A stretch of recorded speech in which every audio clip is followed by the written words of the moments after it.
Welcome to Thinking Out Loud. This is a different video in the series that I've done. I've done some videos on critical race theory, the Christian vision, worldview, wisdom, and culture. And this one is entitled Courage in a Culture of Chaos.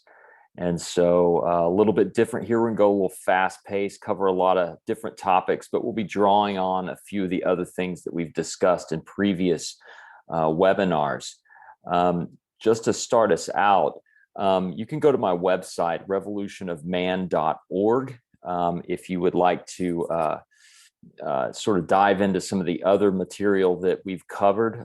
There's some blog pieces there. I'll exit out of this screen and show you the homepage and sort of how to navigate through the site there, so you can find everything. There's the homepage, revolutionofman.org. If you're interested in seeing previous webinars, you can just click on the webinar button there, and it will take you to the webinar archive and show notes page. And so here you'll find links to previous recordings. You'll also find some additional notes and resources. So I try to put a lot of links in these show notes. So if you'll scroll down, and let's just go to a previous recording I did on critical race theory and the Christian vision from February 2nd. Click on that, and it will take you to the page, the show notes page, which has the link to the video.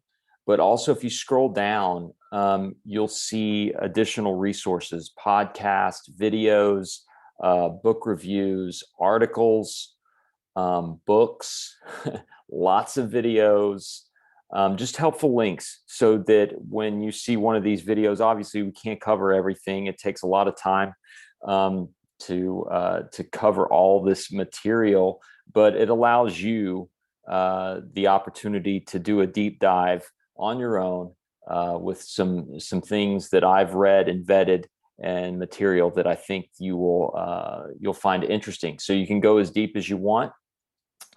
Also, you can, if you go to the homepage, if you want to read some of the stuff I've done, you can just scroll down the homepage, obviously the videos, and then you can see some of the articles I've written, blog posts, short stories, and just stuff I'm interested in. And so I hope that you get value from that. And obviously you can interact with me on the website as well. So in any event, this evening, courage in a culture of chaos. And so as we continue on, reality seems like it's been in a tailspin. There's a great deal of social change, confusion about human identity, the truth, media, fear, politics, the role of technology, global and domestic threats, pandemics, chaos mark the current cultural moment. The more people I talk to, particularly in the last year, all of this is coming to the forefront. And a lot of people are talking about a lot of these different things, but it's all on our minds. And everything seems to be spinning around. It's almost like people are dizzy because things are moving so fast in the culture and politics and all of that. In America, everyone has a general uneasiness about where this train is headed, but no one seems to know how to find the brakes. We know that something is very wrong, but we can't seem to stop the entire civilization from running off a cliff. And that's the general sense, is that there's so much going on in the culture, and so much tumult and angst and confusion that we feel like we're heading in this direction that's not good, but yet no one knows how to stop it. C.S. Lewis has a funny quote, that I think captures sort of the sense that I have. He says that when the whole world is running toward a cliff, he who is running in the opposite direction appears to have lost his mind. And that's true. When the mob is running in one direction, if you're heading in the other direction, you're countercultural. You seem to have lost your mind. And the Christian should be running in the direction of truth. When the world is heading off the cliff, we should be running in the opposite direction. We're countercultural. And as we're running in the opposite direction toward truth and toward God and toward the gospel, we should be apprehending a few of those that are running toward the cliff and stop them and point them toward the truth, the way that we're headed. And so I just think it's funny. Of course, C.S. Lewis has a great sense of humor, great mind. When the whole world is running towards a cliff, he is running the opposite direction, appears to be losing his mind. So what's going on? And I believe this captures exactly what's going on, at least in my estimation, that God is shaking everything that can be shaken. And in Haggai 2, 6-7, it says, "This is what the Lord Almighty says. In a little while, I will once more shake the heavens and the earth, the sea and the dry land. I will shake the nations." God is shaking everything. I mean, think about our world. Things that we assumed would never be changed or have been shaken to their core, from the family all the way up to nations. The entire world has been shaken by a pandemic. We're being shaken by economic issues. In the United States, we're being shaken by political issues and social unrest. And so all the things that aren't rooted in the character and the truth of God and his word are all being shaken. And so I think it's important to understand that that which is true and permanent comes from God, and he is unshakable. But God can shake his creation. And I think that's what we're seeing now. And it's not necessarily a bad thing. God loves his church. He created a world that is good, but we are fallen. And this fallen world will shake when he wants to wake us up. Maybe it's a wake-up call. So, how do we deal with all of this as Christians? Well, we know that the world lies to us. Turn on the media. We're constantly being lied to, constantly. People that we normally would trust are lying to us. And so we need to know, speak, and live the truth. It's one thing to know the truth. It's yet a bigger step to speak the truth. And it is yet an even bigger step to live the truth. The world, the culture, says that for the Christian, it's okay to pray at home. It's okay to go to church, but you dare not bring your Christianity into the public square.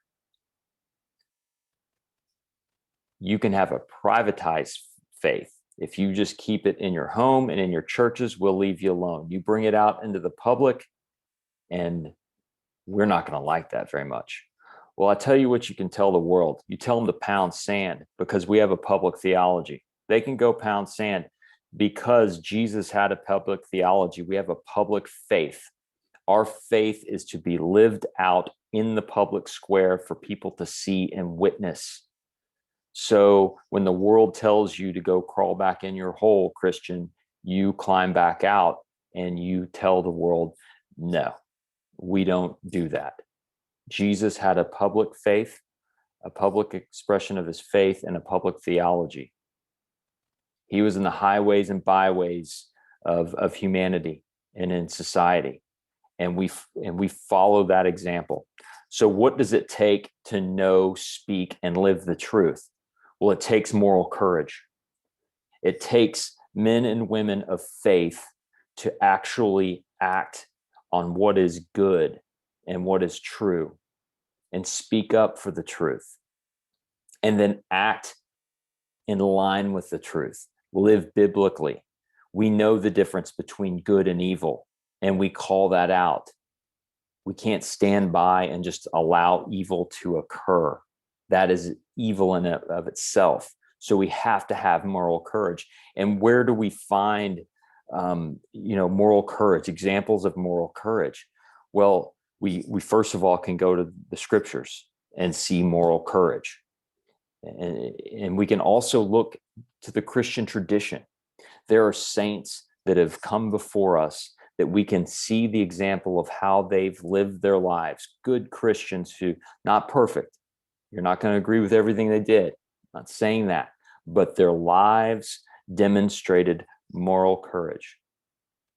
Here are a few of those Christians.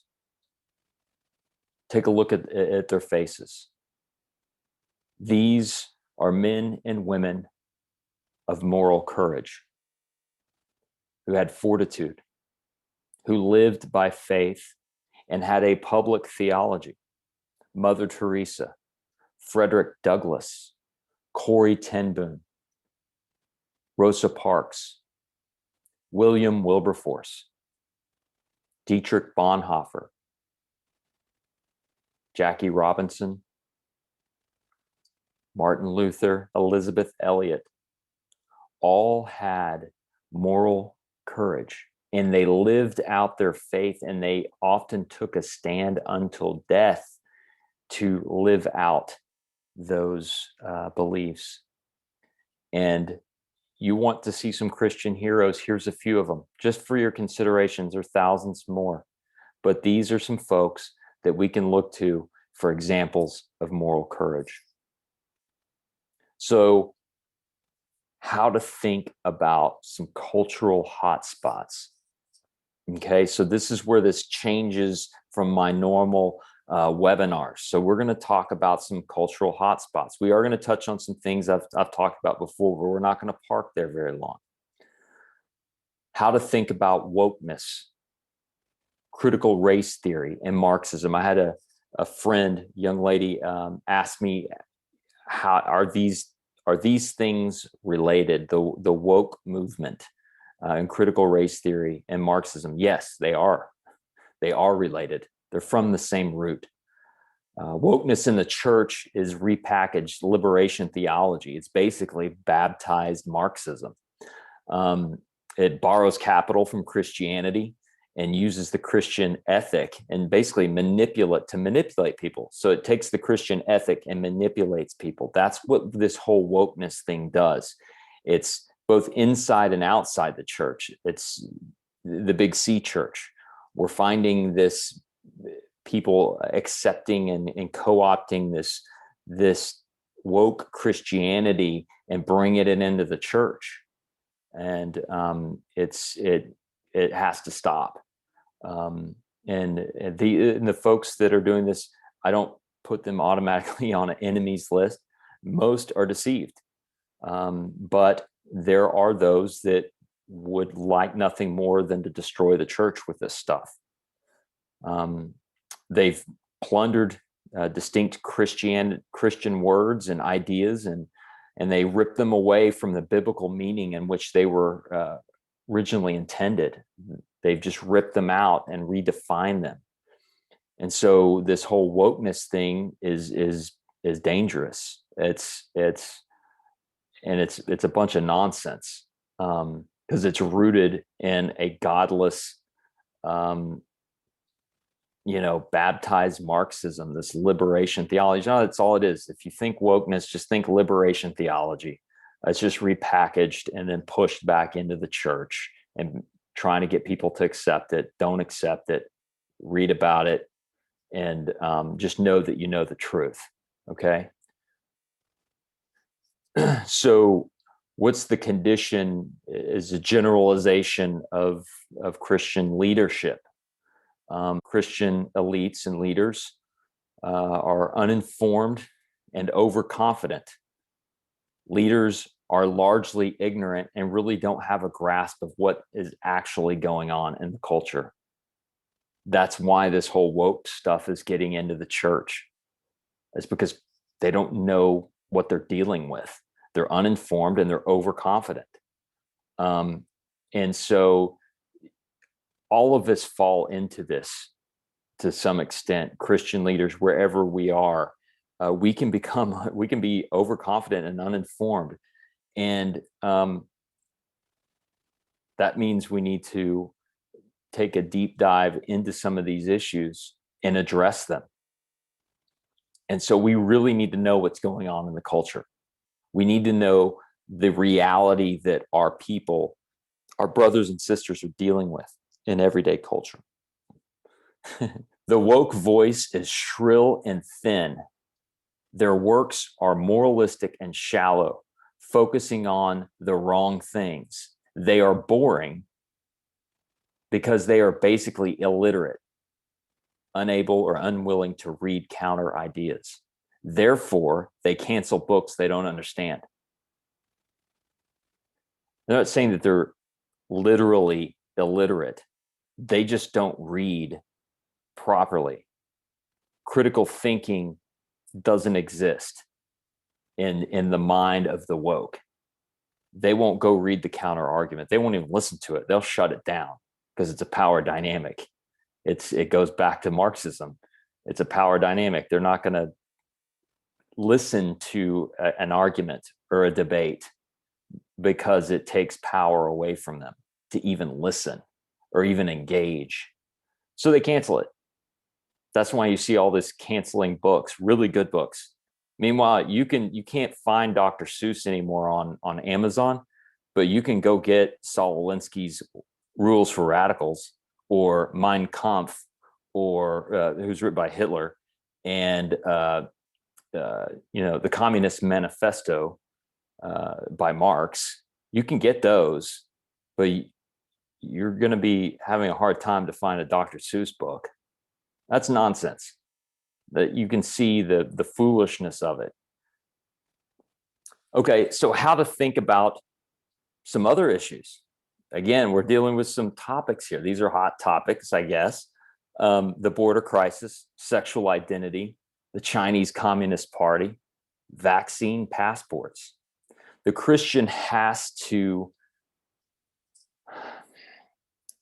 know how to think critically about these issues and form thoughts rooted in truth to be able to understand these issues and then be able to engage in conversations about them, to clear up the confusion, and then also engage bad ideas, because we know ideas have consequences and bad ideas have victims. So the Christian must engage. So let's take the border crisis, and let's frame this and using some critical thinking and frame this in a way to better understand it. Well, what's a question we can ask about the border crisis? Let's go to the root and say, well, what is a border for? The telos. What is the purpose of a border? That's a good question to start with when you're dealing with a border crisis. What is a border for? Why do nation states, properties, your home, why do we have borders? Okay, you're talking about purpose. Okay, it's important to understand that. To start the conversation, we need to know why we have borders. My personal view on the border situation is apart from the purpose, what are we seeing on the border? I think we're seeing evil. We're seeing human trafficking. We're seeing modern day slavery. The most vulnerable people in the world are caught up at the US-Mexican border, and folks that are just so open to exploitation. Women and children are showing up there. Now there's others showing up as well, but there's unaccompanied minors, unaccompanied children showing up on our border. How the heck did they get from South America through Mexico, journeying all the way up to the US border? And what happened to them along the way? There are now statistics and stories coming out of women and girls being raped on the way up to the US border by the Quixotes and the cartels and whoever else wants to take advantage of them. That is evil. And so the other topic, so if we look at the border again, is we have one group of people saying that it's a crisis. We have another group of people that's saying this is not a crisis. It's a problem, but it's not a crisis. Okay, here's another question you can ask. Well, if it's not a crisis, then why are we opening a bunch of facilities in the interior of the United States to house people that are showing up at the border? They're opening up military installations. Fort Hood, I heard, is going to have a facility there for a few thousand people. Dallas opened up a civic center or a convention center. There's cities opening up to house these people. That doesn't sound like just a minor problem. That sounds like a crisis to me. If you're having to ship people off the border in order to house them in other places, in other cities, in the interior of a nation, a sovereign nation. So what are borders for? Okay, so that's just a way to sort of go through this that I've looked at it. Human trafficking, modern day slavery. These people are coming, they're vulnerable. What's waiting for them here? Okay, they're going to be dealing with, if they're true asylees, they can't work, they can't get a work permit, they can't get a driver's license. They're going to be dependent on someone else to provide for them for at least a year, if not longer. If you're a woman or a child, where does that leave you? Who's waiting to help you? Quote unquote, help you? Traffickers. Labor trafficking, sex trafficking.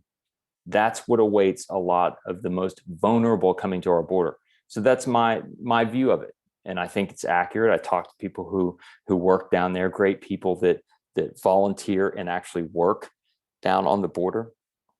So, okay, that's the border issue. Sexual identity. A question we can ask here is another telos question. Purpose. What is the purpose of the human body? What is the purpose of sex? What is the purpose of being male or female? And if we know the purpose and we have it rooted in the truth and it's objective, then things happen we can understand things in order. If we don't know the purpose, or it's subjective, our identity is subjective, we're one person one day and another person another day, then there's a lot of confusion. So we have to also ask, do our experiences define our identity? Some people say yes. Christian has to say no. Why? Who defines a human being? Well, the Bible says God does. We're created in his image. We're image bearers. Imago Dei is an image bearer, male and female. We're nations, ethnos, one race, many nations, tongues, and tribes and peoples. That's the language of the Bible. That makes sense. That's logical. The other stuff is nonsense. Because if it's all subjective, then everyone's in a constant state of becoming. There's never a firm foundation of who you are. You're trying to author your own identity. Good luck with that. Human identity has to be authored from the outside, an objective, a creator. You are created. You are defined by God, and he loves you. Don't try to define yourself. It's dangerous. And we've allowed people to define their identities themselves, and that's a bad idea. And bad ideas have victims. So another way to think about it, Communist Party, Chinese Communist Party. I want to be careful because I have friends that are Chinese. This has to deal with the Chinese Communist Party. My friends who are Chinese do not like the Chinese Communist Party. You have to separate them. The CCP, Chinese Communist Party, is evil. Plain and simple. They murder and persecute their own people. They're undermining the West. They've essentially bought off the entire continent of Africa. They're undermining the world. They believe in unrestricted warfare, economic, media, psychological, cyber warfare, all of that, propaganda. It's unrestricted warfare. So they'll do anything. The CCP will do anything to undermine anyone that they don't like. And they're doing it to the United States. So we need to, in my view, have a paradigm shift.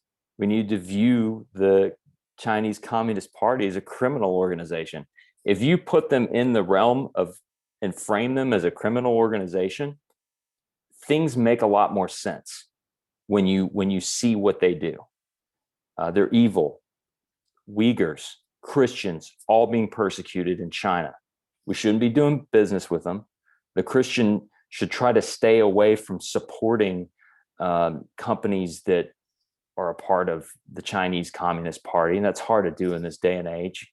I'm not saying you got to be perfect about it, but be mindful, be thinking critically about everything that's coming into your home, the technology, the products, what you're reading.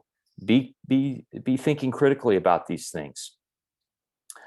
Vaccine passports, that's a new one.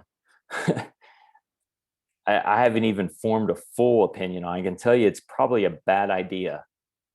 It doesn't make a lot of sense logically. And you have to ask, what is a vaccine passport for? What is the purpose? And why haven't we had them for other vaccines and other things?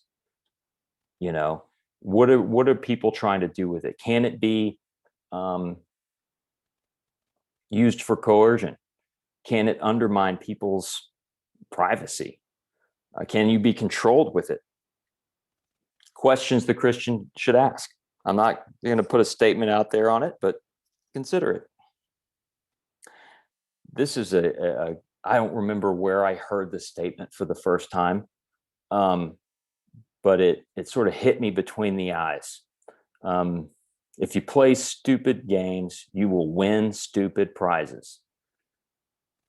And this will make a lot of sense, I hope, in a minute, because it's almost like it's a proverb. If you play stupid games, you win stupid prizes.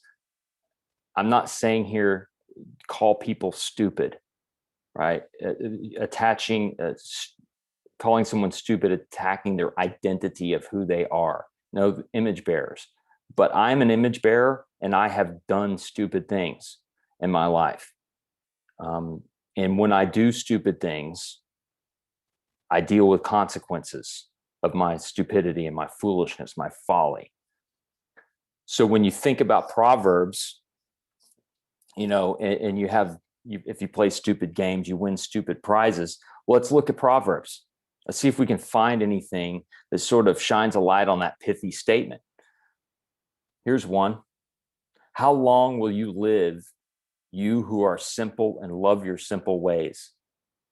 How long will you mockers delight in mockery and fools hate knowledge? That's Proverbs 1:22. Or this one. For the waywardness of the simple will kill them, and the complacency of fools will destroy them. Proverbs 1:32. Here's a good one. Better to meet a bear robbed of her cubs than a fool bent on folly. That's some pretty powerful statements about foolishness and folly. Here's some more.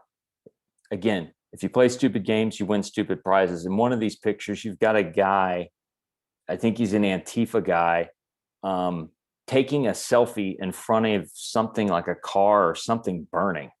Like they've set fire to it, and he's taking a selfie. That's stupid. I'm sorry, that's stupid behavior. The guy is an image bearer. I'm not saying he's a stupid person. That is stupid behavior. And his stupid prize will probably be getting arrested because he took a selfie of himself in front of a fire he started or was a part of. Okay, here's the proverb. Scoffers set a city aflame, but the wise turn away wrath. If a wise man has an argument with a fool, the fool only rages and laughs. There is no quiet. That's true. That proverb captures the last year, particularly in the United States, but let's just say the West. Fools rage, laugh, scoffers setting things aflame. There is no quiet. Back to the beginning, courage in the midst of chaos. There is no quiet right now. So in James 1:5, it says, if any of you lacks wisdom, let him ask God, who gives generously to all without reproach, and it will be given him. All we have to do is ask God for wisdom. Say, God, I lack wisdom. I need wisdom. Even a decision for the day, a decision for your life, for your children's schools, work, caring for our parents that are aging, all of that. If you lack wisdom, ask God and he will give it to you without reproach, generously. That's powerful. And I know personally, I don't ask for wisdom enough. I don't ask God for wisdom enough. And we should all be doing that. And we should all be praying for each other that we each have wisdom. So how do we go forward? What's the Christian game plan? We've seen all the bad stuff. I've pointed out some things, critical thinking, thrown some of my own thoughts in there. But then, what's the Christian up to? As Christians, what are we doing? Well, we're interested in the long game. The Marxists are interested in the long game. They started nearly 200 years ago. They've been infiltrating and undermining the United States for 100 years. That's a couple of generations. And so we have to push back the other direction. And it won't be an election cycle. It's not going to be 2 years, 4 years, or even 8 years. This is a generational battle to recapture and recover what has been lost and what is dying in our culture, which is goodness, truth, and beauty and righteousness. So we're interested in the long game. So walking in wisdom, modeling wisdom and courage for future generations. Recovery begins with the family. I'm convinced of this, that the family is the center of cultural recovery and renewal, the Christian family. People would say, oh, we've got to take politics. We've got to take the media. Great, get involved in those things. What are we doing in our families? Question to me, what am I doing in my family to recover what is good, true, and beautiful and model courage and wisdom and faithfulness and kindness and love for my family so that we can recapture and recover the culture and bring renewal? That's what the Christian does. We bring renewal. We restore what is broken. We find the things that are broken in culture and we restore them. We redeem things for Christ. That's the Christian vision, the kingdom vision. Recovery begins in the family, and the church is the only institution that has access to the entire family. Think about it. In the United States, there is no other institution left that has access to the entire family. Mother, father, children, aunts, uncles, grandfather, grandmother, grandchildren, great-grandchildren, all of that. Brothers, sisters, cousins, all that. The church is the only institution that has access to the entire family. That's where it begins. The Christian family in the church begins to recover the culture, and it will take generations. And as Chuck Colson said, the church must be the church. Instead, the church must be the church. Instead, the modern church has become like the world. That is the problem. The world is corrupt. The more the church becomes like the world, the more corrupt the church becomes. The church needs no longer to try to be cool or woke or fit in with the world or be relevant to the current zeitgeist, the spirit of the age. The church is to be counterculture. We're to speak truth into the culture. And so the church must be the church. So we know the truth, we speak the truth, and we live the truth. And this is where the moral courage comes in. This is where we have to encourage each other and pray for each other, is we don't give in and we don't back down. We are Christians. We need to recover what it means to fight, not physically brawl in the streets or start some war or something like that. We need to recover what it means to fight as Christians, like Wilberforce, like Rosa Parks, like Mother Teresa. They were fighters. Bonhoeffer, they were fighters. So many fought the good fight that walked before us. They did not give in and they did not back down. And so that's the moral courage it's going to take to know, speak, and live the truth. Courage requires that we fear God above man, know his word, obey it, and practice wisdom and discernment. Boom.